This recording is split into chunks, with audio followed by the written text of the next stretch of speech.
Hello, Twin Counties. Josh Walfish alongside my colleague Foster Lander. Foster, we have reached the end of the non-conference season for the most part. There's still some non-conference games next week. We'll talk about, of course, that next week. But the big game, and I think the only game we really need to talk about, the function at the Junction. Tarboro, a big win last week. How do you think that could carry over into a game that is now postponed until Monday?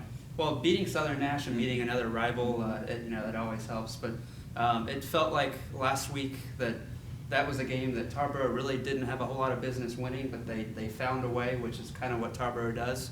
And it's good to carry momentum into matchup of 5-0 teams.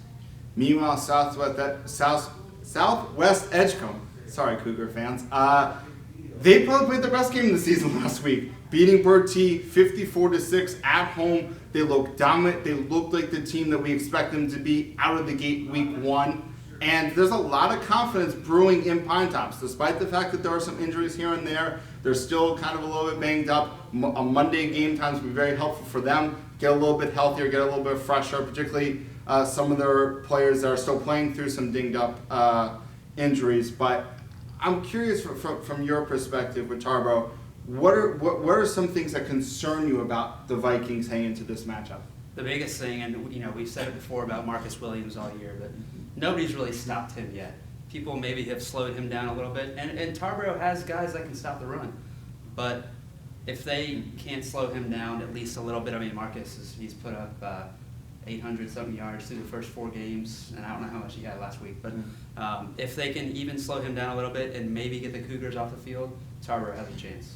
Yeah, definitely. I mean, obviously with the Cougars, you look at the injuries are a big concern. But again, these are two offenses that like to possess the ball, that like to run the ball a lot, and that means, A, it's going to be a quick game.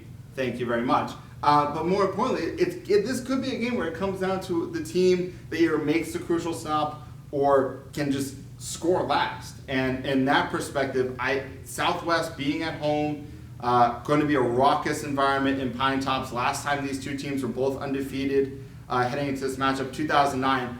Ironically enough, the last time Southwest won the game. But that was a magical atmosphere in Pine Tops, a very similar atmosphere expected again. And with all these sophomores, it's going to be interesting to see how they react to a road test of this nature. And not only that, but Marcus Williams has really been a big play guy for Southwest Edgecombe. So if Tarboro can prevent those big plays, those long runs, especially with a big Southwest Edgecombe pro Cougars crowd, the sophomores should be okay. And on the other side, Tarboro offensively has not been very explosive this year. Well, I can tell you this much. Most of Edgecombe County will be in Pine Tops Monday night. And the good news about a Monday night, we get a full weekend to talk about the function at the Junction. But tune back in Saturday morning. We'll have a recap of every game that isn't the function at the Junction. And if you're lucky, we'll even have a special Tuesday morning edition where all we talk about is the function once again. For Foster Lander, I'm Josh Walfish. Tune back in Saturday morning for our post-game edition of the Telegram Sports channel.